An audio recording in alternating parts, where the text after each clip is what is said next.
আসসালামু আলাইকুম। এই ভিডিওতে আপনাদের দেখাবো কিভাবে গ্রামীণ অঞ্চলের প্রত্যন্ত অঞ্চলে ছাই দিয়ে মাছ ধরে। তো দেখতে থাকুন পুরো ভিডিওতে। ফার্স্ট অফ অল মাটি দিয়ে সব জায়গায় আগে বাঁধে, তারপর ছাইটা মাঝখানে রাখে, না হলে মাছ লাগবে না।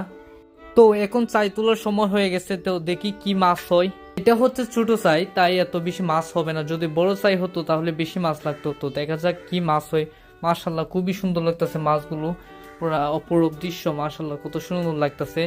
এই মাছগুলো দেখতে যেমন সুন্দর তেমন খেতেও তো ভালো এবং সুস্বাদু মাছগুলো, গ্রামের মাছগুলো।